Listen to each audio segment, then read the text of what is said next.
애정지상주의가 얼마나 무서울까요? 새로 결혼한 아내가 30여 차례 찔려 살해되고 조사 과정에서 기이한 가족 살해 사건이 발견됩니다.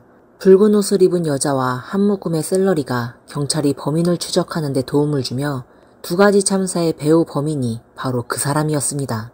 안녕하세요. 미스터리 수사국에 오신 것을 환영합니다. 오늘은 중국 진앙도 가족 살해 사건에 대해 이야기해보겠습니다. 2012년 3월 27일 저녁 8시경 중국 허베이성 진앙도시 공안국 해안본국은 왕모 씨의 아내가 집에서 공격당했다는 신고 전화를 받았습니다. 경찰은 신고를 받은 후 즉시 사건 현장에 도착해 조사를 시작했습니다. 사건은 평범한 아파트에서 발생했으며 86제곱미터 규모의 투룸 아파트였습니다. 피해자 이름은 장 씨, 32살로 진앙도 출신이었습니다. 그녀는 침대 옆에 핏물 위에 쓰러져 있었고 생명 징후는 이미 없었습니다. 장 씨의 팔, 가슴, 얼굴에는 30여 군데 날카로운 무기로 찔린 상처가 있었고 치명적인 상처는 목 부위로 매우 처참한 상태였습니다. 장 씨의 크로스백은 현관문 앞에 버려져 있었고 그 옆에는 핏자국이 있었는데 이 자국은 현관문에서 침실 발코니까지 이어져 있었습니다. 왕모 씨는 집의 물건이 도난당한 흔적이 없으며 집 내부에 침입 흔적도 없었다고 말했습니다. 범인의 목표는 명확하게 장 씨를 살해하는 것이었습니다. 사건 현장의 문 잠금 장치는 손상되지 않았고 범인은 아마도 뒤따라 들어와 범행을 저지르고 문을 닫은 후 떠났을 가능성이 높아 보였습니다. 급히 문틈에 발판을 눌러놓은 것에서 범인이 당황했음을 알 수 있었는데 이는 범행이 계획적이고 예고된 것임을 시사했습니다. 경찰은 철저한 현장 검토를 통해 사건 발생 과정을 점차 복원했습니다. 범인은 미리 계단에 숨어 있다가 장 씨가 문을 열자 뒤따라 들어갔고 그녀의 등 부분이 먼저 찔렸고 현관 앞에 핏자국이 남아 있었습니다. 등을 찔린 후 장 씨는 가방을 던지며 침실로 도망가려고 했으며 창문을 열어 도움을 청하려 했던 것으로 보입니다. 범인은 그녀를 쫓아가서 결국 두 사람은 격투를 벌였으며 현장의 여러 곳의 핏자국이 그것을 증명했습니다. 장 씨의 상처가 악화되면서 힘을 잃고 결국 치명적인 부위를 찔리게 되었습니다. 그러나 격렬한 싸움이 있었음에도 불구하고 현장에서 범인의 지문은 발견되지 않았고 극소량의 섬유질만 채취되었습니다. 분석 결과 이 섬유질은 장갑에서 떨어져 나온 것으로 범행이 범행 당시 장갑을 착용했음을 시사했습니다. 범인은 철저히 준비된 상태였고 강한 반추적 능력을 가진 인물로 보였습니다. 경찰은 침실 문 앞에서 피해자의 것이 아닌 발자국을 발견했습니다. 이는 평평한 신발 자국으로 길이는 24.5cm였고 발꿈치 부분이 좁았습니다. 이는 남성의 신발 특성과 일치하지 않았으며 범인은 키가 약 160cm 정도로 추정되었습니다. 또한 현장에 여러 격투의 흔적이 있었고 힘의 완전한 억제가 없었기 때문에 경찰은 이 사건의 범인이 여성일 가능성이 매우 높다고 의심하게 되었습니다. 사건이 발생했을 당시 장 씨와 남편 왕모 씨는 결혼한 지 겨우 6개월이 되었습니다. 왕모 씨는 이전에 실패한 결혼을 한 적이 있었으며 장 씨는 그의 두 번째 아내였습니다. 경찰은 이 사건 뒤에 감정적인 얽힘이 있을 가능성도 제기했지만 조사를 통해 감정 문제로 인한 범행은 금방 배제되었습니다. 왕모 씨와 그의 첫 번째 아내는 평화롭게 이혼했으며 특별한 갈등은 없었습니다. 결혼한 지 반년이 된 장 씨는 안정적인 직장을 가지고 있었고 평소에도 인간관계는 원만했습니다. 부부 두 사람은 외부와 경제적인 갈등도 없었고 그 어떤 증오로 인한 범행 동기도 배제되었습니다. 그러나 왕모 씨는 경찰에 중요한 정보를 제공했습니다. 결혼식 전 장 씨의 부모와 오빠가 아무런 예고도 없이 이상하게 실종되었다는 것입니다. 장 씨의 부모는 결혼식 당일에도 참석하지 않았고 결국 결혼식은 신부 측 가족이 없은 채로 강제로 진행되었습니다. 그 후 경찰에 신고했지만 세 사람의 실종 사건에 대한 수사는 전혀 진전이 없었습니다. 이러한 상황은 사건을 더욱 복잡하게 만들었고 경찰은 이 매우 비정상적인 상황이 사건과 반드시 연결되어 있을 것이라고 추측했습니다. 그리고 대담하게 추측하기를 장 씨의 부모와 형도 살해당했을 것이라고, 즉 이 가족은 전멸당한 것으로 결론 지어졌습니다. 만약 이 두 사건이 연관이 있다면 범인의 목표는 단지 장 씨만이 아니라 그녀의 가족 전체일 것입니다. 그렇다면 이제는 장 씨 개인의 사회적 관계만을 조사하는 것만으로는 부족했습니다. 경찰은 특별수사팀을 구성하여 장 씨의 부모와 오빠의 실종 사건을 조사하기 시작했습니다. 그 결과 여러 가지 의심스러운 점이 드러났습니다. 알려진 바로는 장 씨의 부모는 사내관에서 중의원을 운영하며 수년간의 경영을 통해 상당한 돈을 벌었습니다. 이 가족은 여러 개의 상업용 부동산과 주택을 소유하고 있으며 고가의 골동품과 서화도 소장하고 있었습니다. 장 씨의 오빠도 중의원을 운영하고 있었는데 그 가족은 매우 겸손하고 직업적인 관계로 지역 사회에서 많은 존경을 받고 있었습니다. 외부와의 큰 갈등은 없었고 경제적인 분쟁도 발견되지 않았습니다. 범인은 재물을 노리고 살해한 것도 아니었고 이 세 사람이 실종된 후 그들의 집에는 재산 손실이 없었고 싸움의 흔적도 없었습니다. 이 점이 매우 이상했습니다. 그렇다면 범인의 목적은 과연 무엇이었을까요? 경찰은 범인을 추적하기 위한 대담한 추측을 했습니다. 만약 장 씨의 가족이 모두 살해되었다면 누가 가장 큰 이익을 보게 될까요? 사건 당시 장 씨의 새언니는 아직 살아있었습니다. 만약 장 씨 가족이 모두 사라지게 되면 모든 재산과 자산은 장 씨의 새언니가 향속받게 됩니다. 장 씨를 공격한 범인이 여성일 가능성이 높다는 점을 고려할 때 새언니가 범인으로 의심될 수 있었습니다. 그러나 경찰 조사를 통해 새언니의 의심은 빠르게 배제되었습니다. 장 씨의 오빠와 새언니는 반년 전에 이미 이혼했으며 현재 새언니는 단지 평범한 가정주부였습니다. 가족이 실종된 후 장 씨가 살해되기까지 그녀는 특별한 이상한 행동을 보이지 않았습니다. 새언니는 처음에는 가족의 실종과 장 씨와의 관계를 의심했지만 그 이후 둘의 관계는 점차 틀어지게 되었고 결국 장 씨까지 살해되었을 때 그녀는 크게 놀라게 되었습니다. 모든 단서가 끊어지고 경찰은 수사 초점을 사건 현장으로 돌렸습니다. 사건 당일 담당 경찰관이 갑자기 사건 현장에서 매우 자극적인 냄새를 맡았던 것을 기억했습니다. 왕모 씨는 집에서 그런 자극적인 냄새를 맡은 적이 없다고 말했습니다. 이 정보를 바탕으로 법의학자는 장 씨의 얼굴에서 고추 추출물을 발견했습니다. 경찰은 이를 통해 깨달았습니다. 고추 추출물은 고추 스프레이의 주요 성분으로 만약 범인이 여성이라면 그녀의 힘만으로는 피해자를 완전히 제압할 수 없었을 것입니다. 그래서 고추 스프레이를 사용하여 피해자가 즉시 반항할 수 없도록 만든 것으로 보입니다. 이 물질은 매우 특이하며 범인이 온라인 쇼핑을 통해 구입했을 가능성이 컸습니다. 온라인 담당 경찰의 큰 도움으로 곧 해당 지역에서 범행 도구를 구매한 온라인 쇼핑 기록이 발견되었고 최종적으로 한 쇼핑 주문이 확인되었습니다. 이 여성은 1월 달에 인터넷 카페에서 쇼핑 사이트에 접속하여 고추 스프레이와 군용칼을 구매했습니다. 인터넷 카페의 신원 등록 정보에는 그녀의 이름이 티엔나라고 되어 있었고 CCTV에도 그녀의 모습이 찍혀 있었습니다. 경찰은 이 여성을 빠르게 추적했지만 확인해보니 티엔나와 CCTV 속 여성이 같지 않았습니다. 티엔나는 자신의 신분증을 분실한 적이 있었고 CCTV 속 여성을 전혀 알지 못한다고 주장했습니다. CCTV 속 여성은 티엔나의 신분증을 훔쳐서 인터넷 카페에 가서 사건과 관련된 물품을 구매한 것으로 보입니다. 여러 단서들이 서로 연관되며 여성에 대한 의심이 급격히 커졌습니다. 또한 아파트 단지의 CCTV를 조사한 경찰은 의심스러운 인물을 또 발견했습니다. CCTV에 따르면 장 씨는 사건 당일 오후 5시 58분에 아파트 단지에 들어갔으며 집에 돌아온 후 살해되었습니다. 경찰은 그녀가 집에 들어가기 전후에 등장한 모든 사람들을 주의 깊게 살펴보았는데 그중 붉은 옷을 입은 한 여성이 그들의 경계를 불러일으켰습니다.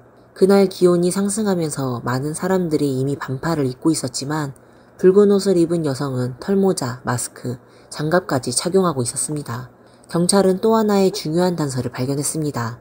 사건 전날 장 씨가 퇴근하는 시간대에 그 붉은 옷을 입은 여성이 2번에 걸쳐 아파트 단지를 드나들었습니다. 만약 그녀가 주민이었다면 출입은 자연스러운 일이었을 것이지만 경찰은 하나의 이상한 점을 주목했습니다. 그 붉은 옷을 입은 여성은 매번 자전거를 타고 출입했으며 자전거 바구니 안에 항상 한 묶음의 샐러리를 담고 있었습니다. 그녀는 이 샐러리를 들고 2번에 걸쳐 아파트 단지를 왕복했습니다. 보통의 사람들이 장을 보고 집에 돌아가면 음식을 집에 두고 다시 나올 텐데 이 여성은 계속해서 샐러리를 들고 다녔습니다. 이는 정상적인 생활 습관과 맞지 않았고 샐러리가 마치 자신을 숨기기 위한 장치처럼 보였습니다. 자전거를 타고 다니는 이 신비한 여성은 오히려 이 아파트 단지의 출입 경로를 파악하는 듯한 인상을 주었습니다. 비록 그녀는 단단히 차려입었지만 두 번째로 아파트 단지에 들어갈 때 경찰은 그녀의 키와 체형, 걷는 자세를 통해 이 붉은 옷을 입은 여성이 인터넷 카페에서 범행 도구를 구매한 사람과 동일 인물이라는 것을 판단했습니다. 그녀는 평평한 신발을 신고 있었고 이는 사건 현장에서 발견된 발자국과 유사했습니다. 또한 그녀는 털장갑을 착용하고 있었으며 이는 현장에서 채취한 섬유질과 같은 종류였습니다. 이를 바탕으로 경찰은 그녀가 범인이라고 추측했습니다. 그러나 경찰이 CCTV를 통해 계속 추적했지만 많은 모니터링 사각지대 때문에 결국 그녀의 최종 행적을 추적하지 못하고 단서가 다시 끊어졌습니다. 경찰은 다시 한번 고추 스프레이의 온라인 구매 정보를 주목했습니다. 범인이 온라인 쇼핑을 할 때 남긴 배송 주소는 베이징으로 수취인은 류난이라는 남성으로 장 씨의 오빠의 절친한 친구였습니다. 경찰은 원래 장 씨의 사회적 관계를 조사할 때 이 인물에 대해 주의를 기울였지만 그가 범행과는 관련이 없다고 판단되어 제외되었습니다. 그러나 이번에 배송 정보가 발견되자 경찰은 즉시 류난에 대해 비밀 조사에 착수했습니다. 그리고 곧 류난의 이상한 행동들이 포착되었습니다. CCTV에 따르면 사건 당일 장 씨가 퇴근할 때 류난의 차가 그녀의 직장 앞에 나타나 계속해서 뒤를 따르며 몰래 따라다녔습니다. 이는 매우 이상한 행동이었습니다. 또한 사건 후 류난은 회사에 휴가를 내고 텐진에 간다고 했지만 실제로는 베이징에 갔습니다. 이는 일반적인 외출이었지만 그가 거짓말을 했다는 점에서 경찰은 그가 아마도 베이징에서 그 배송을 받으러 갔을 것이라고 추측했습니다. 경찰은 류난이 이 사건과 관련이 있다고 확신하고 그에 대한 비밀 추적을 시작했습니다. 사건 발생 일주일 후 2012년 4월 3일 류난은 다시 한번 회사에 휴가를 내고 텐진에 가족을 데리고 병원을 가겠다고 말했습니다. 하지만 이번에도 그의 목적지는 베이징이었습니다. 그는 베이징의 한 마사지 센터에서 하룻밤을 묵고 다음날 아침 진앙도로 돌아갔습니다. 그런데 그동안 류난이 다른 사람과 접촉한 흔적은 발견되지 않았는데 이는 매우 이상한 점이었습니다. 베이징에서 아무리 마사지가 좋다고 해도 600km나 떨어진 곳까지 가면서 휴가를 낸 것은 분명히 다른 목적이 있었을 것입니다. 그리고 3일이 지나자 경찰은 또 다른 정보를 입수했습니다. 류난은 다시 차를 몰고 외출했으며 이번에는 베이징이 아닌 랴오닝성의 차오양시로 향했습니다. 그는 한 식당에 들어갔고 얼마 후 나오면서 한 남자와 여자를 데리고 나왔습니다. 경찰은 이 여자를 보고 즉시 알아차렸습니다. 그 여자는 바로 고추 스프레이를 구매한 신비한 여성이었습니다. 경찰은 두 사람의 관계가 이 사건과 밀접하게 연관되어 있음을 확신했습니다. 두 사람은 결국 랴오닝성에서 만나게 되었고 경찰은 그들이 머물고 있던 차오양의 숙소를 추적하여 결정적인 기회를 잡고 그들을 체포했습니다.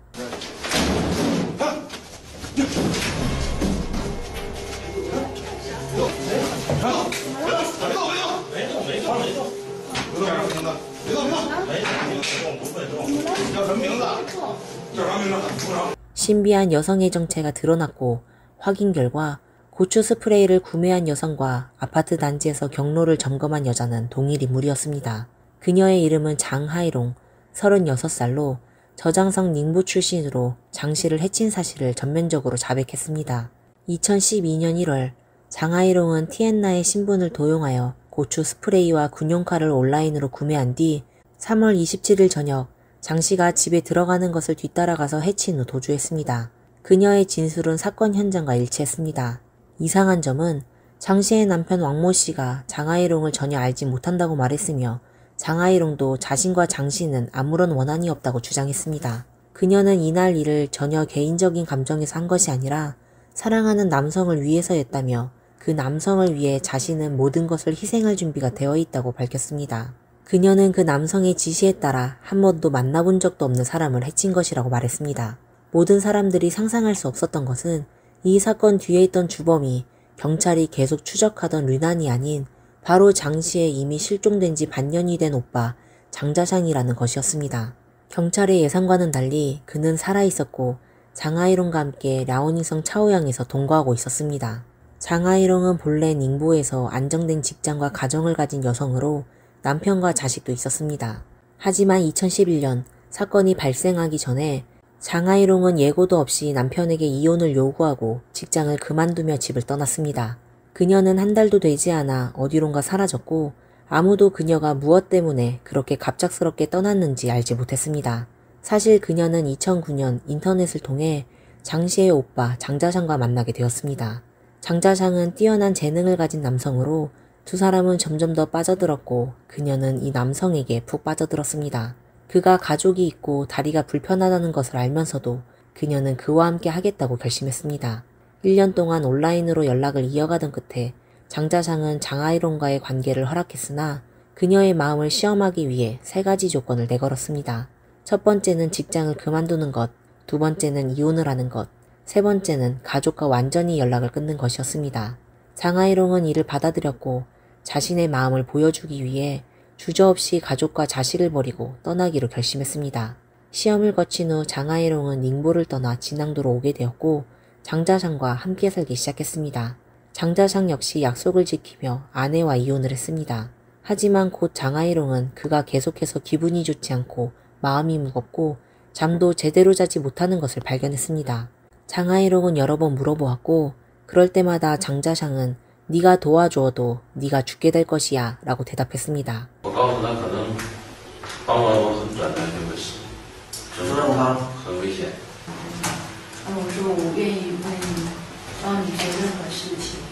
장자상은 자신에게 원한을 품고 있는 사람, 바로 그의 여동생 장씨를 해쳐야 한다고 말했습니다.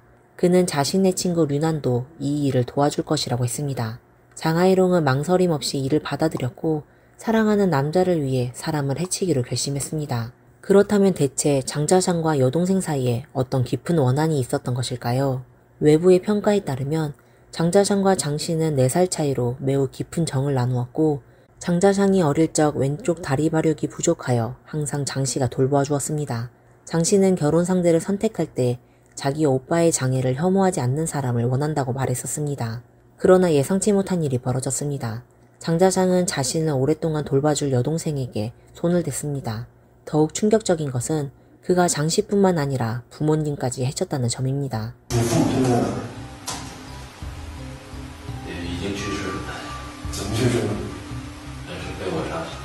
그는 부모님의 시신을 자택의 창고에 묻고 물로 덮어 지면을 밀봉하여 부모님이 실종된 것처럼 꾸미고 장하이론과 함께 진앙도를 떠났습니다. 장자상은 오랫동안 부모에게 원망을 품고 있었다고 고백했습니다. 어린 시절 그는 장애로 인해 동년배보다 3, 4년 늦게 학교에 갔고 다른 아이들의 이상한 시선과 비웃음에 시달렸습니다. 의학을 전공하고 싶어 했던 부모는 그의 병을 고치기를 원했지만 결국 그것은 이루어지지 않았습니다. 그는 항상 말을 한 번 하면 끝인 아버지 밑에서 살았고 아버지가 항상 가족들에게 명령을 내리고 모두가 그것을 따라야 한다고 여겼습니다. 장자상은 학업 성적이 좋았지만 중학교를 졸업하고 나서 갑자기 아버지가 그에게 학교를 그만두고 자신과 함께 의술을 배우라고 요구했습니다. 아버지의 생각은 장자상이 장애가 있어 고등학교를 졸업하고 대학을 가는 것조차 힘들고 그런 삶을 계속 유지하는 것조차 어려운 일이 될 것이라고 생각했기 때문입니다. 아버지는 자식의 미래를 걱정하며 한 결정이었지만 장자상은 자신의 대학 꿈이 아버지의 손에 무너졌다고 느끼고 마음이 상했습니다. 이로 인해 그는 점차 왜곡된 원한을 품게 되었습니다. 그 이후 장자상의 삶은 모두 부모의 통제 아래에서 이루어졌고 그 당시에는 아직 어렸기 때문에 선택의 여지가 없었습니다. 하지만 시간이 지나면서 그는 결국 자신의 진료소를 열고 결혼도 부모가 주선한 대로 진행했습니다. 장자상은 이런 자신만의 삶을 원하지 않았지만 결국 모두 부모의 계획대로 이루어진 일이었고 그는 그에 대한 불만을 계속 품고 있었지만 쉽게 표현하진 않았습니다. 그러던 중 그는 온라인에서 장하이롱을 만나게 되었고 두 사람은 모두 가정을 버리고 떠날 결심을 하게 되었습니다. 장자상은 결국 부모의 통제에서 벗어날 기회를 찾았고 그것이 바로 장하이롱과의 도피였습니다. 그래서 그는 부모에게 이 사실을 털어놓고 떠날 준비를 했습니다. 하지만 장자상은 떠나기 전에 아내와 자식들이 더 이상 돌봐줄 사람이 없을까봐 걱정이 되었습니다. 그래서 부모에게 그들의 생활비 일부를 지급해달라고 요청했지만 부모는 이를 거절했습니다. 그리고 이에 화가 난 장자상은 결국 부모를 해치기로 결심했습니다.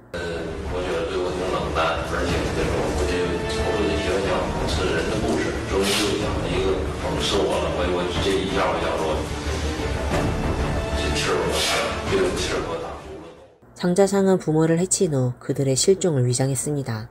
그러나 그는 여전히 여동생 장씨에게 가정을 맡기기를 원했고 자신의 아내와 자식을 돌봐줄 사람으로 장씨를 생각했습니다.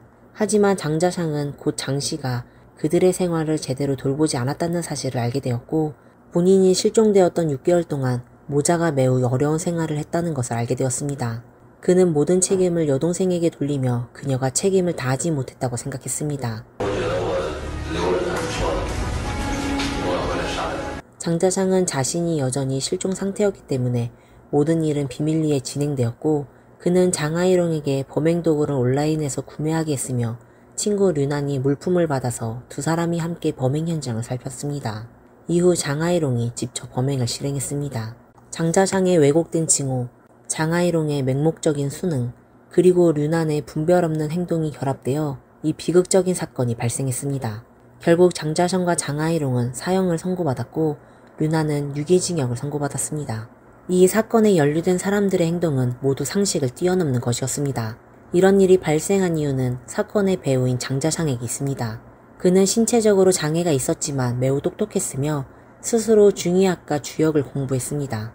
사람들과 대화할 때는 사람들의 마음을 사로잡는 특별한 능력을 가지고 있었고 심지어 사람들에게 세뇌할 정도로 설득력이 있었습니다. 그 때문에 그의 주변에는 항상 추종자가 있었고 류난도 그를 따랐습니다.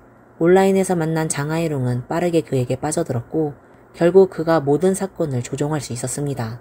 장자상은 여동생이 가정을 잘 돌보지 않고 부모의 재산을 독차지하려 했다고 생각했습니다. 그래서 장씨를 가족 재산을 독점하려는 사람으로 묘사했습니다. 그러나 실상 장씨는 전혀 그런 의도가 없었고 그녀는 모든 재산을 가족들이 돌아올 때까지 기다리려고 했을 뿐이었습니다. 그녀는 자신이 맡은 재산을 아무에게도 주지 않으려 했으며 부모님과 오빠가 돌아오면 그들에게 그대로 돌려줄 생각이었습니다. 그러나 장씨는 이미 실종된 오빠에게 불행을 불러오게 되었고 결국 비극적인 결말을 맞이했습니다. 가장 가슴 아픈 점은 장씨의 남편이 경찰에게 유언장을 제출한 것이었습니다.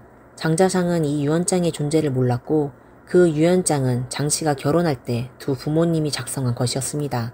유언장에는 두 채의 고급 아파트, 중의원, 6개의 상점, 고미술품과 서화가 장자상에게 상속된다고 적혀 있었습니다. 또한 장씨에게는 한 채의 고급 아파트와 207만 위안, 약 4억 1천만 원의 예금이 상속된다고 명시되어 있었습니다. 이 유언장은 부모의 도장과 서명이 있어 법적 효력을 갖는 문서였습니다. 이 모든 일이 일어난 뒤 누가 더 많고 누가 더 적은지는 중요하지 않았습니다. 결국 자녀들이 남은 생애 동안 먹고 살 걱정 없이 살 수 있도록 부모님은 모든 것을 바쳤습니다. 장씨는 가족이 모두 실종된 후 그들이 남긴 공동재산을 보호하기 위해 최선을 다했습니다. 반면 그동안 의식주 걱정 없이 가족에게 돌봄을 받으며 살아온 장자상은 원래 가정에 대한 불만을 품고 있었습니다. 그가 부모님이 어떤 일을 하든 그에게는 모든 것이 악의로 보였고 그는 자신을 끝없이 중호로 가둔 채 가족의 애정을 감옥처럼 여겼습니다. 부모님의 헌신과 대비되게 장자상은 자라면서 부모에게 불효를 다하며 외부 사람들과 손을 잡고 자신의 가족을 모두 해치기로 결심했습니다. 신체적인 장애보다도 그의 정신적인 상태가 더 큰 문제였던 셈입니다. 결국 그는 자신이 저지른 일의 결과를 깨닫고 후회와 눈물을 흘렸지만 이미 모든 것은 돌이킬 수 없는 상황이 되어버렸습니다. 이 사건은 인간의 복잡한 감정과 그로 인한 파괴적인 결과를 여실히 보여주는 사례였습니다. 오늘의 영상은 여기까지입니다. 오늘의 영상에 대해 어떻게 생각하시나요? 댓글에 여러분의 의견을 남겨주세요. 좋아요와 구독으로 응원 부탁드립니다. 그럼 다음 시간에 다시 찾아뵙겠습니다. 감사합니다. 안녕하세요. 미스터리 수사국입니다. 2012년 10월 6일 자정이 지난 후 필리핀 파사이시티의 마카파갈 대로를 따라 2명의 젊고 아름다운 모델이 산책을 하고 있었습니다. 그때 갑자기 검은색 자동차가 그들의 옆에 멈추더니 차량의 뒷좌석에서 한 남자가 재빨리 뛰어내려 두 모델이 반응도 하기 전에 길가에 가까이 있던 모델을 차 안으로 끌어당겨 문을 닫고 사라졌습니다. 현장에 남게 된 다른 모델은 충격에 멍하니 서 있을 수밖에 없었습니다. 10시간이 지난 후 캐손시티 도로 옆 배수로에서 한 젊은 여성이 숨진 채 발견되었습니다. 그녀는 민소매 셔츠와 스키니진을 입고 있었고 온몸에 사격된 곳이 많았습니다. 그녀의 손에는 비닐봉지를 들고 있었는데 안에는 햄버거와 2012년 10월 6일 새벽 2시 33분에 영수증이 들어있었습니다. 피해자의 몸에는 다른 개인 물품이 없어 경찰은 그녀의 신원을 확인하는데 몹시 어려웠습니다.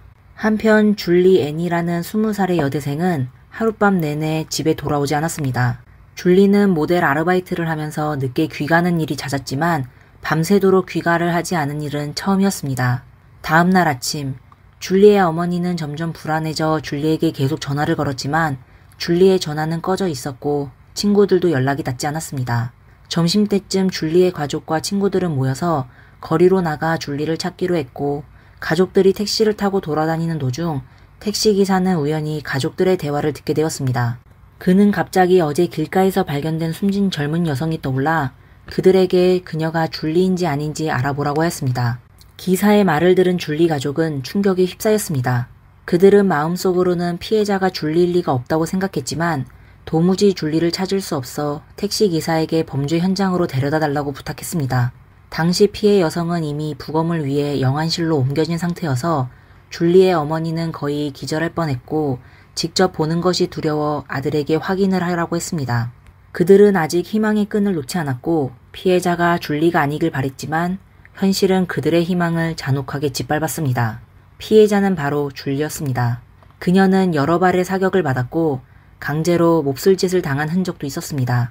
가족들은 도대체 누가 줄리를 이렇게 잔혹하게 해쳤는지 이해할 수 없었습니다.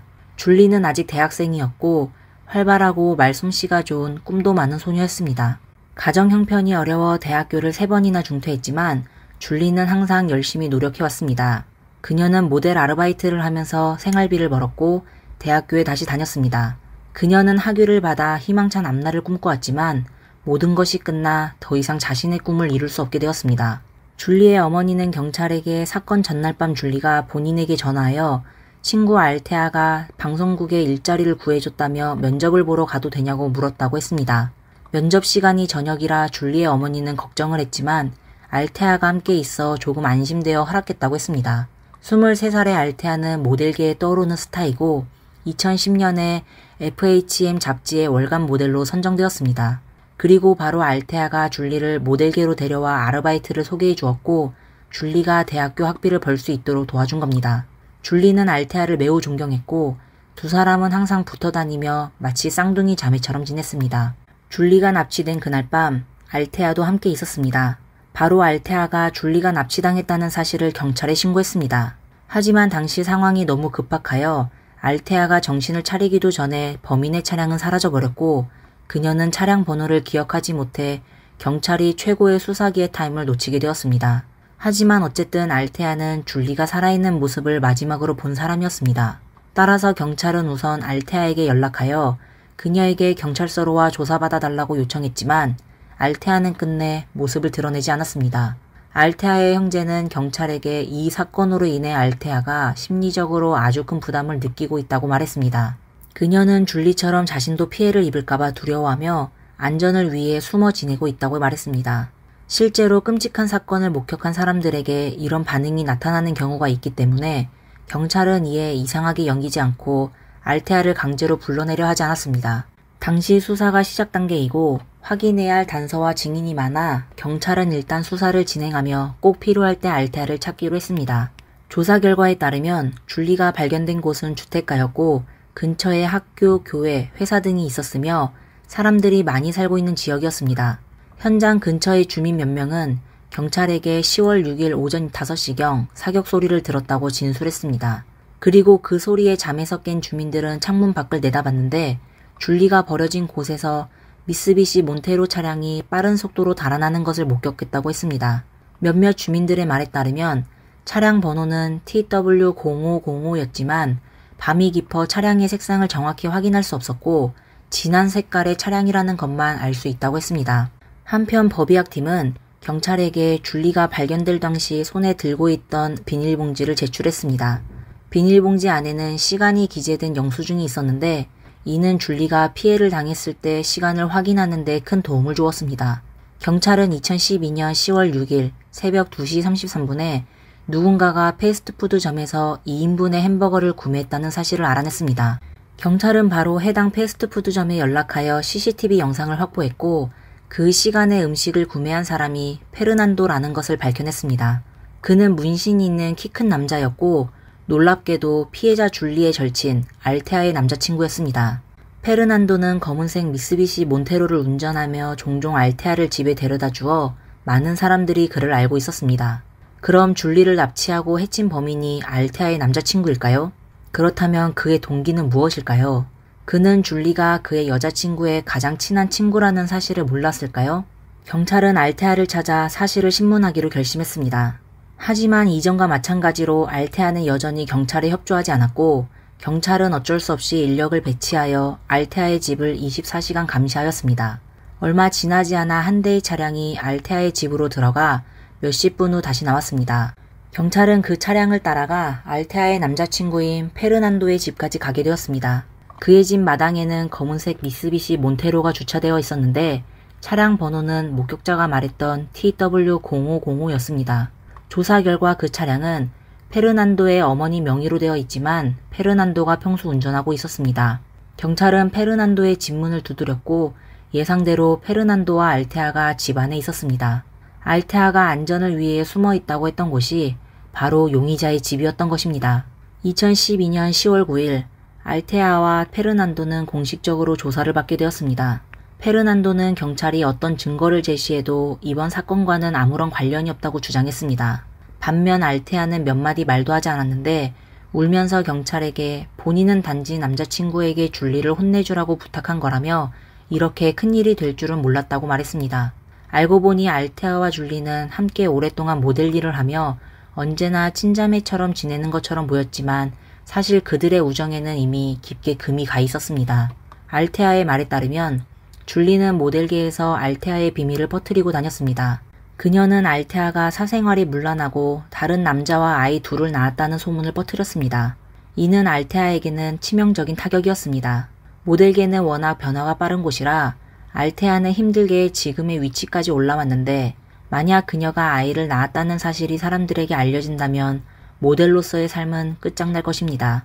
한 가지 언급해야 할 건 알테아는 정말로 두 아이를 낳았었습니다. 하지만 문제는 그게 아니었습니다. 알테아는 줄리가 한 짓에 분노하게 되었습니다. 줄리는 알테아의 인격을 모욕했을 뿐만 아니라 그녀의 꿈을 망쳐버렸다고 생각하여 그녀는 줄리에게 엄청난 대가를 치르게 해야 하고 줄리가 본인을 함부로 대하지 못하도록 혼쭐을 내야 한다고 생각했습니다. 이렇게 알테아는 남자친구인 페르난도를 찾아가게 되었습니다. 페르난도는 32살의 문신가게 주인이었고 알테아에게 사람을 괴롭히는 것은 자신에게 맡기라며 원하는 대로 줄리를 혼쭐 내줄 수 있다고 말했습니다. 알테아의 계획대로라면 페르난도는 다른 사람을 시켜 줄리를 사람 없는 곳으로 납치한 후 구타를 하거나 불구로 만든 뒤 다시 풀어줘서 줄리가 평생 모델 일을 못하게 하려고 했습니다. 하지만 줄리가 납치되는 순간 모든 건 알테아의 통제를 벗어났습니다. 겁을 먹게 된 알테아는 페르난도의 말을 무시하고 줄리가 납치당했다는 사실을 경찰에 신고했습니다. 알테아는 자신이 약간의 악의적인 마음은 있었지만 법을 어기지 않은 무고한 사람이라고 주장했지만 경찰은 그녀의 이야기를 믿지 않았습니다. 알테아는 경찰에 신고했지만 도움이 되는 아무런 정보도 제공하지 않았습니다. 한때는 차량 번호를 기억하지 못한다고 말했다가 또 잠시 후에는 차량 종류를 제대로 보지 못했다고 말했고 또 후에는 범인이 어떤 옷을 입고 있었는지 모른다고 말하며 계속해서 경찰들을 혼란스럽게 만들었습니다. 그녀는 진심으로 줄리를 구하려고 했던 것일까요? 아니면 경찰 수사를 방해하려고 했던 것일까요? 줄리가 납치된 후에도 알테아는 아무 일도 없었던 것처럼 행동했습니다. 그녀는 소셜미디어에 줄리와 함께 찍은 사진을 계속 올리며 마치 줄리와의 우정이 변치 않음을 과시하며 그녀는 대중 앞에서 연기를 했습니다. 특히 기자와의 인터뷰에서 알테아는 슬픔을 전혀 보이지 않았을 뿐만 아니라 중요한 정보를 의도적으로 누락하고 잘못된 단서를 제공했습니다. 알테아의 행동은 그녀가 줄리를 해친 진범이란 의심을 사게 됐습니다. 한편 다른 신문실에서는 알테아가 자백했다는 소식을 들은 페르난도는 당황하게 되었습니다. 그는 여전히 자신은 무죄라고 주장하며 친구 제이마르 와라지와 와라지의 2명의 친구에게 책임을 돌렸습니다. 그는 줄리를 그 셋에게 넘겨준 후 떠났고 그 셋이 줄리에게 무슨 짓을 했는지는 전혀 모른다고 주장했습니다. 하지만 그 3명의 용의자는 쉽게 체포되지 않았습니다. 그들은 무기를 들고 필사적으로 저항하여 그중 한 명은 저항 과정에서 숨지게 되었습니다. 결국 경찰은 22살의 와라지와 28살의 젤렌 파사윌란만을 체포하였습니다. 체포된 와라지는 바로 자백했는데 그는 사건의 누락된 부분을 채웠을 뿐만 아니라 새로운 용의자인 탈리브를 털어놓았습니다. 와라지의 말에 따르면 그는 돈 때문에 페르난도를 도운 것이 아니라 의리를 지키기 위해 그를 도왔다고 했습니다. 페르난도가 자신에게 자주 밥과 술을 사주며 아주 잘 대해줬기 때문에 그는 페르난도의 부탁을 거절할 수 없었다고 말했습니다. 하지만 와라지는 납치는 인정했지만 사람을 해치는 짓에는 관여하지 않았다고 주장했습니다. 그는 모든 범행이 알테아가 계획한 것이고 페르난도가 지시했으며 탈리브가 피해자를 사격했다고 진술했습니다. 와라지는 사건 당일 페르난도가 알테아의 문자를 받은 후 탈리브 그리고 본인과 같이 길가에서 그녀들을 기다렸다고 했습니다. 몇 분 후 그들은 줄리와 알테아가 영화관에서 나오는 걸 보고 바로 마스크를 쓰고 줄리를 납치하여 차에 태워 현장을 떠났습니다. 그리고 그들은 줄리를 미리 준비해둔 곳으로 데려갔습니다. 당시 거기에는 이미 용의자 친구 2명이 기다리고 있었는데 줄리는 마스크를 쓴 채 눈을 가리고 있어 그들이 누구인지 알 수 없었습니다. 이렇게 한 이유는 그들이 줄리를 혼내주고 다시 풀어주면 줄리가 경찰에 신고하더라도 그들을 알아보지 못할 것이라고 생각했던 것입니다. 하지만 뜻밖의 와라지는 대화 중에 페르난도의 이름을 실수로 불렀습니다. 줄리는 알테아와 친한 친구여서 그녀의 남자친구 이름을 잘 알고 있었습니다. 줄리는 즉시 상황을 파악하고 미친 듯이 사정하며 페르난도에게 과거의 친분을 생각해서 자신을 풀어달라고 애원했습니다. 당시 마침 알테아가 페르난도에게 전화를 걸어 이미 경찰에 신고하여 경찰이 곧 도착할 거라고 그곳을 빨리 떠나라고 말했습니다. 페르난도가 떠난 후 와라지는 어떻게 해야 할지 몰라 다른 2명의 나쁜 친구들에게 줄리를 지키라고 하고 본인은 다른 방에 들어가 자게 되었습니다. 한편 탈리브는 줄리가 있는 방으로 들어가 줄리에게 몹쓸 짓을 저질렀습니다. 그래도 부족했는지 탈리브는 친구 알도스에게 전화하여 여기에 예쁜 여자가 있는데 돈 주고 한번 해볼래? 라고 물었습니다. 알도스는 대담하게 차를 몰고 바로 그곳에 도착했습니다. 그 후 탈리브는 마치 닭고기를 파는 것처럼 줄리를 알도스에게 팔아넘겼습니다.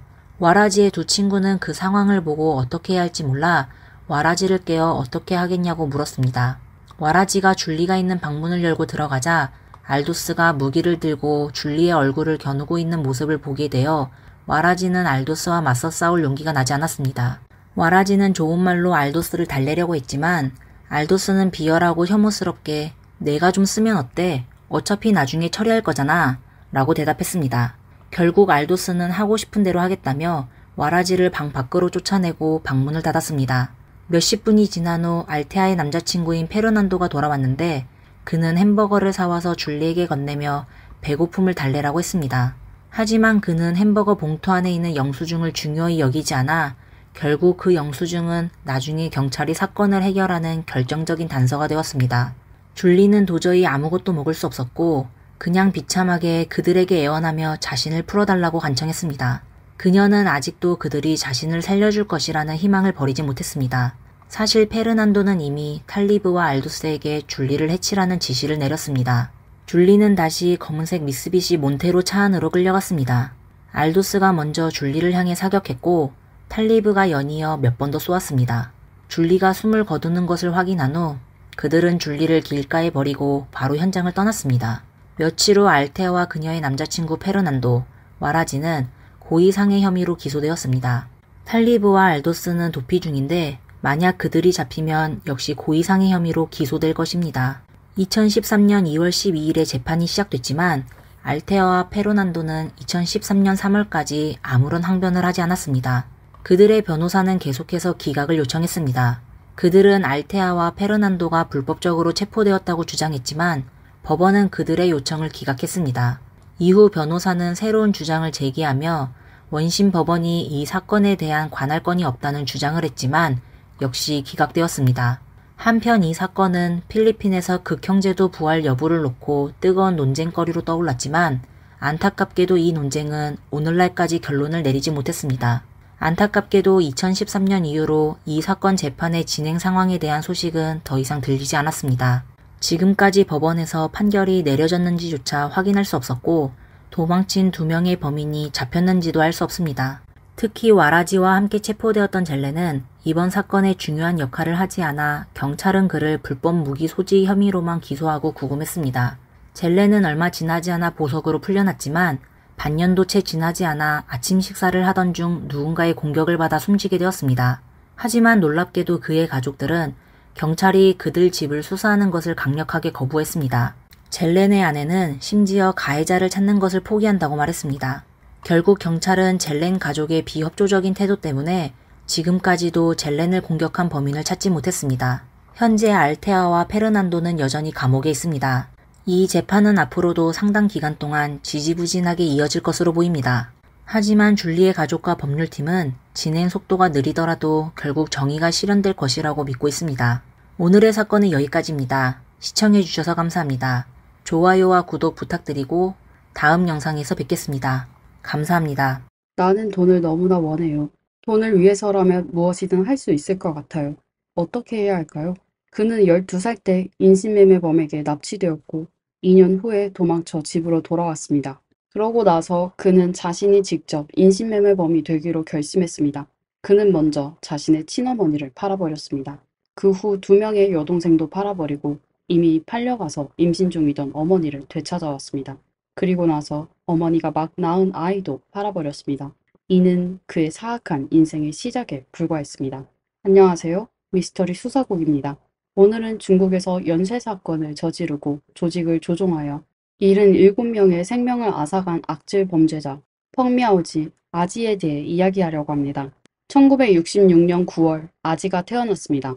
그의 고향은 산시성 산양현입니다.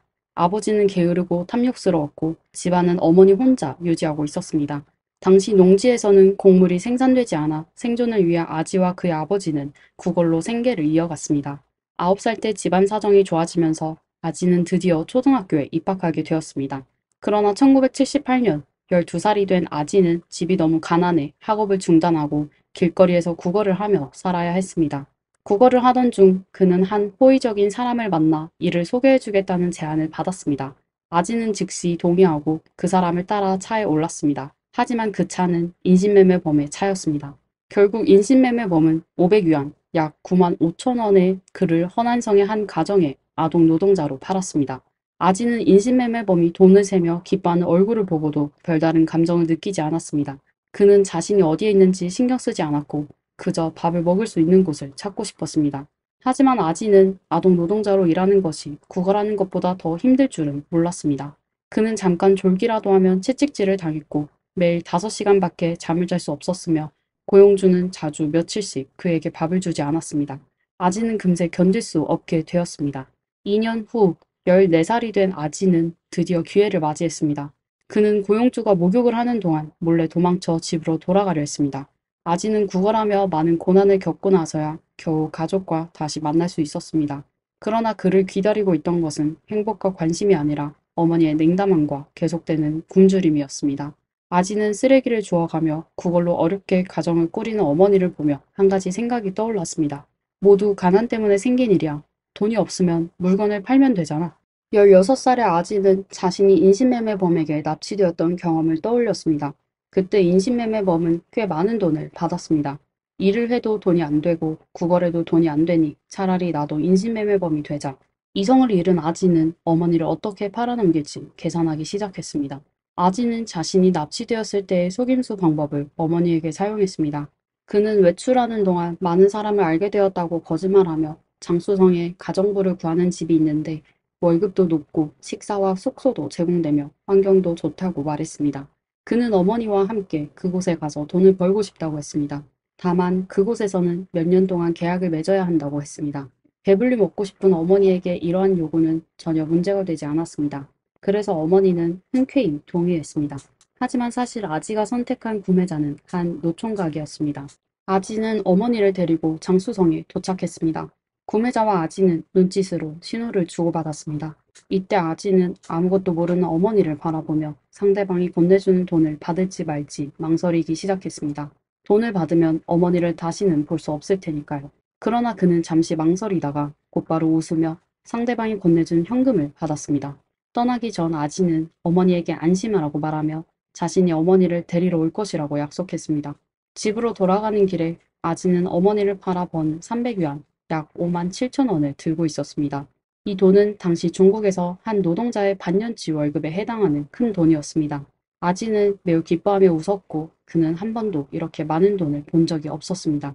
이 돈은 그가 1년 내내 굶지 않고 지낼 수 있을 만큼 충분했습니다.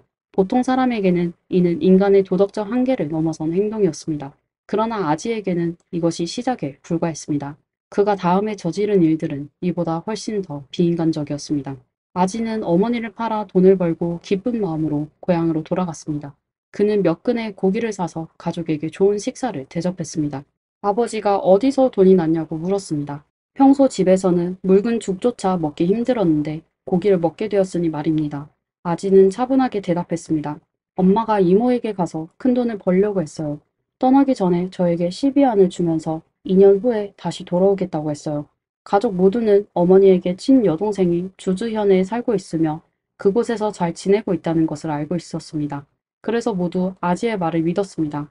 시간이 흘러가면서 아지는 돈을 몰래 숨겨두고 아무에게도 알리지 않았습니다.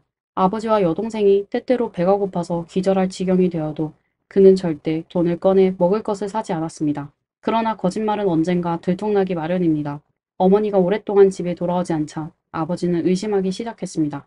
아지가 어머니를 팔아버린 지 1년 반이 지나자 아버지는 집안의 적막함을 더 이상 참을 수 없게 되었습니다. 그는 여러 차례 아지에게 엄마가 어디에 있는지 물었고 부자 간에 자주 다투고 심지어 몸싸움도 벌어졌습니다. 결국 아버지는 아내의 여동생 집으로 가서 아내를 데려오기로 결심했습니다. 아지는 이 말을 듣고 당황했습니다. 만약 아버지가 진짜로 가면 자신이 어머니를 팔아버린 사실이 드러날 것이 분명했기 때문입니다. 그는 어머니를 데려와야 했습니다. 그러나 사람을 이미 팔아버리고 돈도 받았으니 어떻게 해야 할까요? 아지는 초조해하며 또 하나의 놀라운 생각을 떠올렸습니다. 차라리 여동생을 팔아서 돈을 벌고 그 돈으로 어머니를 데려와야겠다.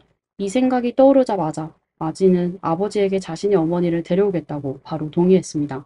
그러나 그는 여동생들이 집에서 굶주리는 것이 안타까워 여동생 둘을 데리고 가겠다고 했습니다. 아버지는 생각해 본 후 그 말이 맞다고 여겨 아지가 여동생들을 데리고 출발하도록 했습니다. 이때 아지의 아버지는 이것이 딸들을 마지막으로 보는 것임을 전혀 알지 못했습니다.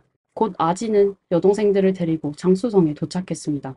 그는 처음 어머니를 팔았던 구매자를 찾아가 다시 높은 가격에 여동생을 그 노총각에게 팔고 어머니를 되찾았습니다. 이번 거래를 통해 그는 또다시 300위안, 약 5만 7천 원을 벌었습니다.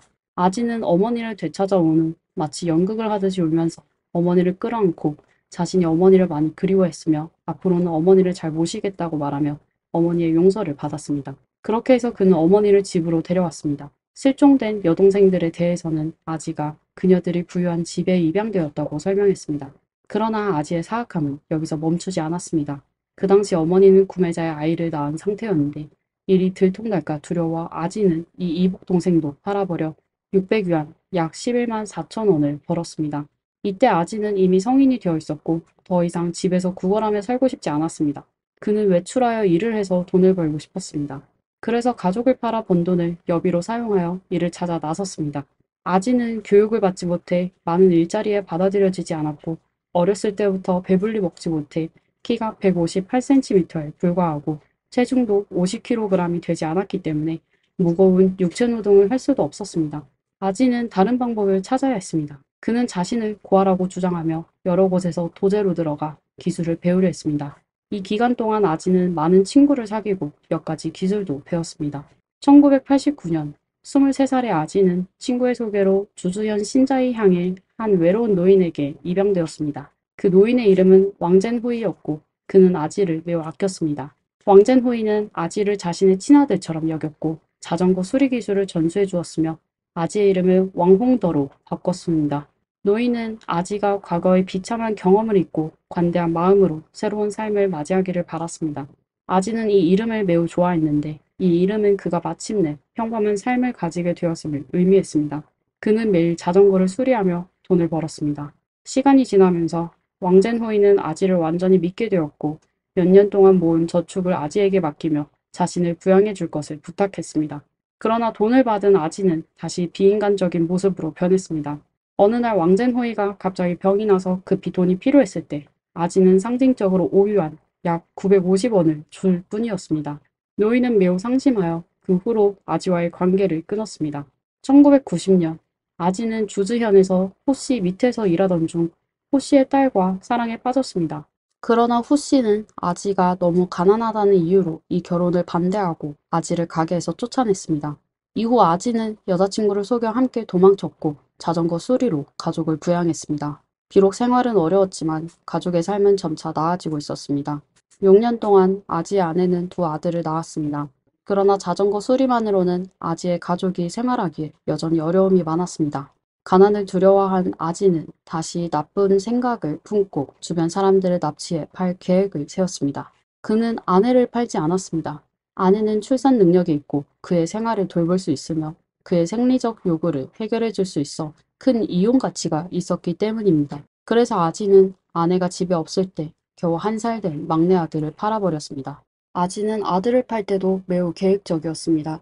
그는 어린아이는 아무것도 모르기 때문에 아이가 없는 가정에 팔면 더 높은 가격을 받을 수 있다고 생각했습니다. 나이가 좀 더 든 아이는 남겨두었다가 커서 자신을 부양하게 할 생각이었습니다. 아내가 이 일을 물었을 때 아지는 대충 거짓말을 지어내어 아내를 속였습니다. 하지만 팔아버린 아이의 돈은 금방 두 사람에게서 쓰고 말았습니다. 이때 아지는 주변에 팔 사람이 더 이상 없다는 것을 깨달았습니다. 아지는 계속해서 납치 사업을 하는 것이 지속적으로 돈을 버는 방법이 아니라는 것을 반성하기 시작했습니다. 그래서 그는 다른 방법으로 돈을 벌어야 한다고 생각했습니다. 1996년 아지는 산시성의 불법 금 재련 조직에 가입했습니다. 처음에는 아지가 조금의 돈을 벌었지만 조직의 인원이 늘어나면서 그의 몫은 점점 줄어들었습니다. 그래서 아지는 더 대담한 계획을 세우기 시작했습니다. 그는 퉁관이라는 곳에 금이 많고 현지 사람들이 모두 금을 재련하고 있다는 이야기를 들었습니다. 아지는 현지 금 재련업자들을 노리기로 하고 조직에서 대담한 세 사람을 찾아 함께 다른 사람의 금을 훔치기로 결심했습니다. 몇 사람은 매우 교활해서 한 번도 잡히지 않았습니다. 돈을 빨리 써버리는 습관 때문에 그들은 자주 도둑질을 했고 2년 넘게 금을 훔쳤습니다. 하지만 몇 사람은 이렇게 계속할 수 없다고 생각하여 아지는 더 사악한 생각을 떠올렸습니다. 차라리 집에 들어가서 강도질을 하자. 어차피 여기 집집마다 돈을 숨겨놓고 있으니. 1997년 아지는 자오샤오쥔, 왕텐싱, 장젠, 자오샤오빈 등과 만나 금 재련업자들을 털기 시작했습니다. 그들은 연속적으로 강도와 여성 강간 등의 범죄를 저질렀습니다. 아지는 평소에 다른 사람들과 거리를 두며 자신의 자세한 상황을 절대 밝히지 않았습니다. 곧 그는 딩윈하오, 수샤오핑, 그리고 스천 출신의 고츠와 함께 새로운 조직을 결성하여 범죄를 계속했습니다. 1998년 2월 14일 새로운 조직은 퉁관현에서 첫 번째 살인사건을 저질렀습니다. 범죄 과정에서 일부 구성원이 여성 피해자와 강제로 관계를 가졌지만 아지는 이런 일에 참여하지 않았습니다. 그러나 그는 증거를 없애기 위해 살아남은 사람을 남기지 말자고 제안했습니다.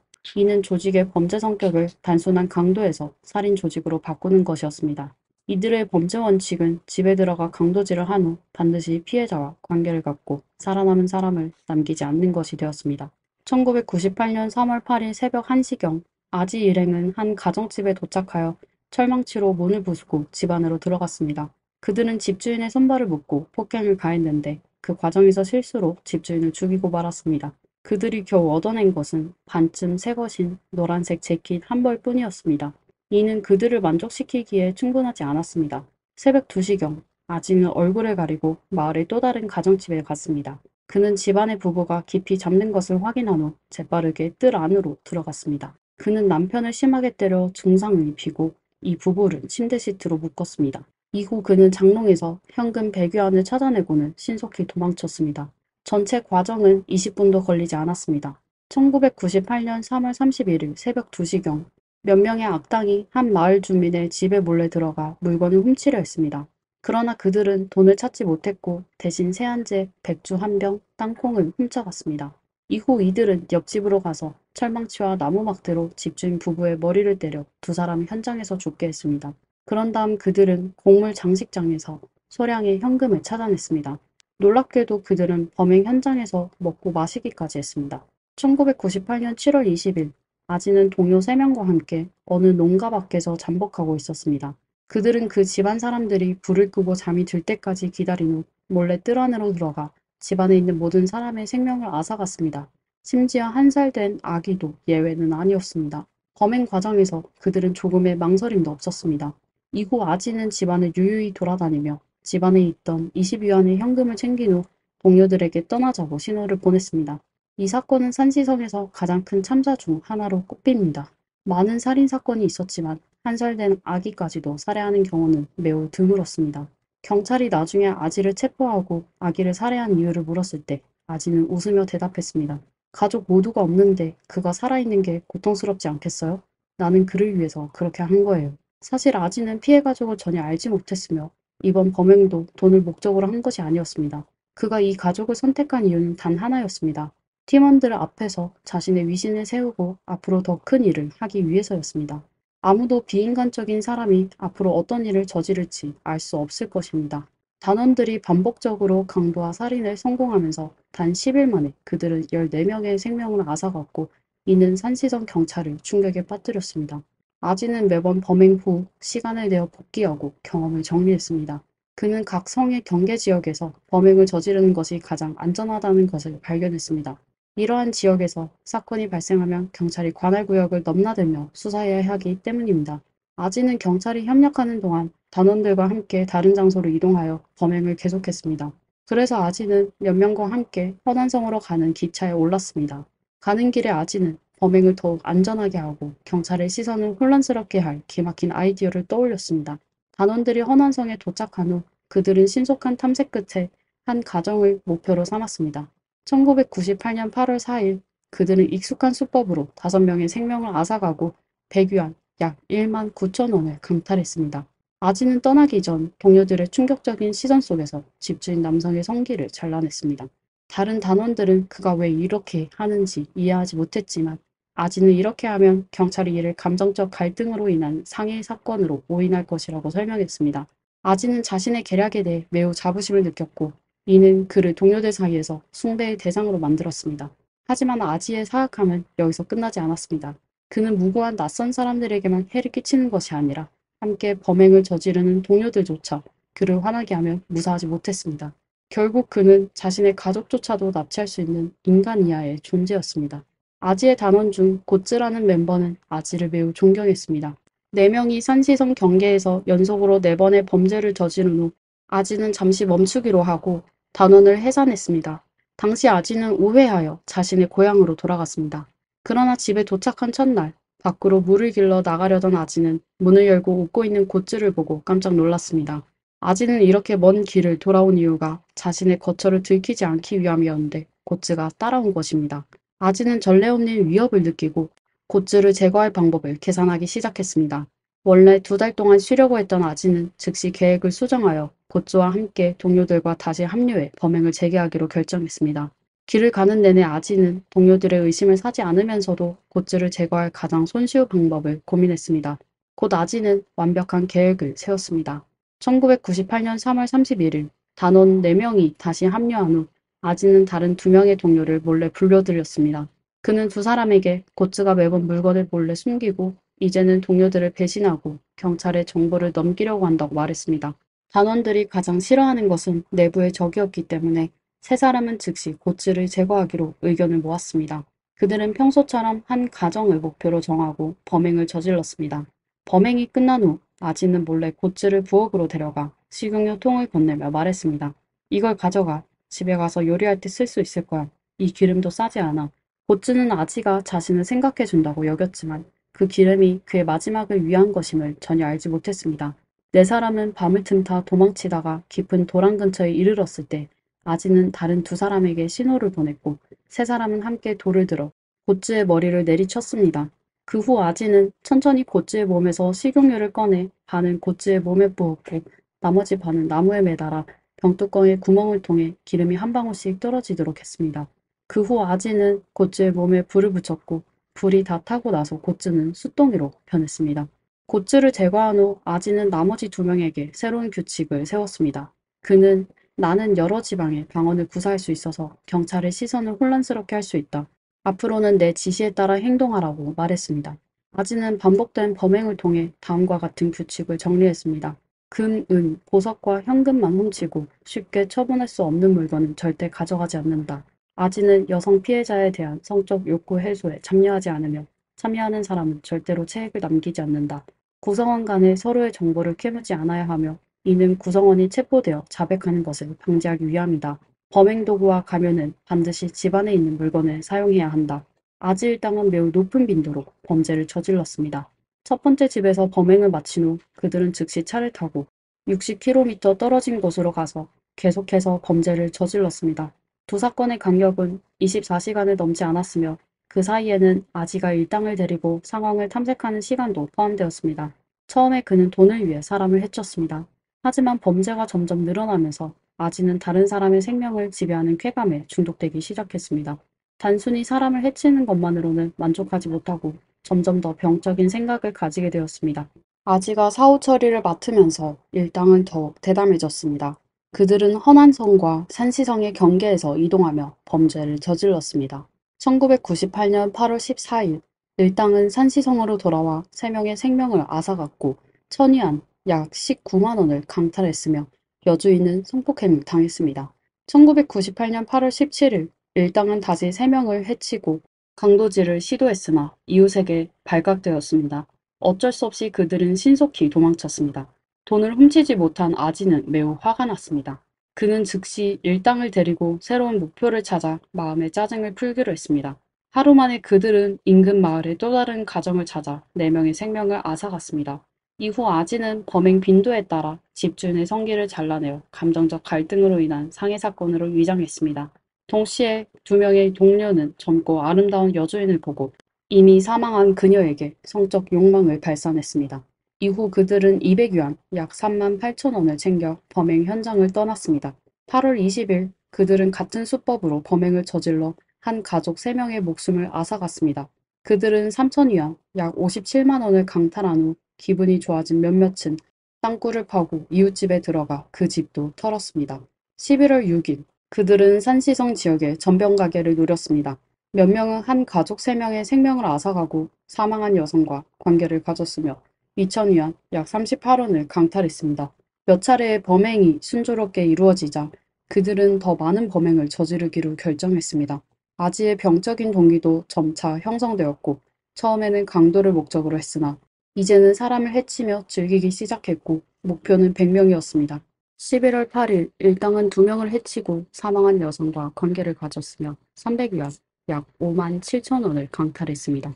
12월 15일 허난성 이천현에서 2명을 해치고 200위안, 약 3만 8천 원을 강탈했습니다. 12월 16일 60km 떨어진 곳에서 2명을 해치고 사망한 여성과 관계를 가졌으며 90위안, 약 17,000원을 강탈했습니다.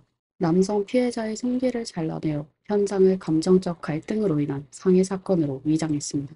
12월 18일 60km 떨어진 곳에서 땅굴을 파고 들어가 3명을 해치고 500위안, 약 9만 5천 원을 강탈했습니다. 12월 20일 60km 떨어진 곳에서 벽을 뚫고 들어가 2명의 생명을 앗아가고 3천위안, 약 57만 원을 강탈했습니다. 이렇게 해서 1998년부터 1999년까지 단 1년 만에 77명의 무고한 사람들이 아지 일당에게 목숨을 잃었습니다. 연속적인 범죄의 성공은 아지에게 큰 자신감을 주었습니다. 그러나 그는 자신의 계획이 한 번의 실수로 인해 잡힐 것이라고는 전혀 예상하지 못했습니다. 1년이 넘는 기간 동안 이어진 대규모 연쇄 사건은 산시성과 각 지방의 공안에게 큰 분노를 일으켰고 심지어 중국 국가 지도자들도 이 사건에 관심을 가지게 되었습니다. 각지에서는 최대 규모의 경찰 인력을 동원하여 수색에 나섰으며 출동 인원은 10,000명에 이르렀습니다. 안타깝게도 그 시절의 형사 기술은 매우 열악했으며 많은 사건이 조사와 수색에 시간을 필요로 했습니다. 이는 아지가 도망칠 기회를 주었지만 분명히 누구도 영원히 운이 따르지는 않으며 특히 연쇄살인범은 더욱 그렇습니다. 1999년 3월 26일 일당은 허난성에서 다시 범행을 저질러 2명의 생명을 앗아가고 여주인은 강제로 성폭행을 당했습니다. 이어서 그들은 옆집 진료소에 난입하여 3명을 살해했고 여주인은 역시 강제로 성폭행을 당했습니다. 마지막으로 아지는 강탈한 돈을 들고 다시 한번 범행을 저지르고는 더 이상 범죄를 저지르지 않기로 결정했습니다. 아지 자신도 이렇게 계속하다가는 신원이 드러나기 쉽다는 것을 알고 있었습니다. 그러나 그는 경찰이 반성하고 실수를 수정하는 효율성을 과소평가했습니다. 1년이 넘는 기간 동안 각 성에서 별도로 조사를 진행했지만 성과가 없자 경찰은 여러 성이 협력하여 공동조사를 진행하기로 결정했습니다. 많은 형사 전문가들의 신속한 조사를 통해 마침내 경찰은 실마리를 찾게 되었습니다. 그중 중요한 실마리는 1999년 1월 아지의 손에서 간신히 살아남은 피해자가 제공한 것이었습니다. 그가 제공한 단서로 경찰은 아지를 특정할 수 있었습니다. 한편 아지는 여전히 자신의 계산에 빠져 있었습니다. 그는 경찰과 맞서고 싶었고 자신의 범행 속도만 빠르다면 경찰을 이기고 자신을 잡을 수 없을 것이라고 생각했습니다. 4월 11일 오전 10시 아지가 다음 범행 장소로 가기 위해 옷을 입고 준비하던 중 현장에 도착한 경찰에 의해 현장에서 체포되었습니다. 경찰이 20분만 늦게 도착했어도 아지는 이미 남쪽으로 가는 기차에 탔을 것입니다. 아지는 체포된 후에도 여전히 솔직하지 않았습니다. 그는 처음에는 아무 말도 하지 않고 10시간 동안 단식하며 이후에는 거품을 물고 아픈 척을 했습니다. 하지만 공안국장 유신생은 그의 속임수를 일찌감치 간파했습니다. 그는 직접 아지를 신문하며 아지의 남아있는 인간성을 이용해 그의 내면을 자극했습니다. 아지는 평생 다른 사람 전혀 신경 쓰지 않았지만 자신의 아들에 대해서만은 비교적 잘 대해주었습니다. 결국 공안국장 유신생은 아이에게 천위안의 생활비를 주겠다는 이유로 아지의 적개심을 없앴습니다. 그리고 아지의 집에서 발견된 작물을 이용해 아지의 자백을 성공적으로 이끌어냈습니다. 1999년 5월 3일 피고인 아지 디민하오 소샤오핑은 고의상해죄, 강도죄, 절도죄, 여성모욕죄 등 여러 죄목으로 법원에서 사형을 선고받았습니다. 아지의 초기 단원 중 왕텐신, 장젠, 자오샤빈도 법에 따라 책임을 지고 사형을 선고받았습니다. 2000년 1월 28일 아지는 사형이 집행되었습니다. 전체 사건을 되돌아보면 아지는 가난한 가정에서 태어났으며 부모 역시 양육의 책임을 다하지 않았습니다. 그는 불쌍하지만 매우 증오스러운 인물입니다. 가정을 떠난 후에도 그는 개과천선하려 하지 않고 오히려 자신을 타락시켜 범죄자가 되었습니다. 그는 자신과 같이 가난하고 열악한 환경에 있는 농촌 주민들을 목표로 삼았습니다. 그의 눈에는 인간의 생명이 몇십 위안의 가치도 없었습니다. 아지는 어린 시절의 고난을 자신을 변호하는 이유로 삼겠지만 이는 전혀 설득력이 없습니다. 사실 아지의 본명은 펑마우지로 3살 때 어머니가 그를 사찰에 맡겼기 때문에 붙여진 이름입니다. 초등학교에 들어갈 때 선생님이 그 이름을 바꾸어 주었습니다. 아지에게는 친동생도 있었고 그 역시 사찰에서 자랐습니다. 두 사람 모두 배고픔을 견디며 구걸을 했습니다. 결국 동생은 출가하여 다른 사람들을 돕는 길을 선택했습니다. 반면 형은 강도와 살인을 저지르는 길로 들어섰습니다. 그래서 비참한 어린 시절은 아지가 자신을 타락시키는 이유가 될 수 없습니다. 어니스트 밀러 해밍웨이는 책에서 이렇게 썼습니다. 삶은 언제나 우리에게 상처를 입히지만 나중에 그 상처 입은 곳은 반드시 우리가 가장 강해지는 곳이 될 것이다. 우리는 어둠을 경험한 후에도 여전히 밝게 살아갈 수 있기를 바라며 아지처럼 타락하지 않기를 바랍니다. 이상으로 이번 영상의 모든 내용을 마치겠습니다. 이번 내용에 대해 의견이 있다면 댓글로 남겨주세요. 영상이 좋으셨다면 좋아요와 구독을 잊지 마세요. 여기는 미스터리 수사국입니다. 다음 시간에 또 만나요.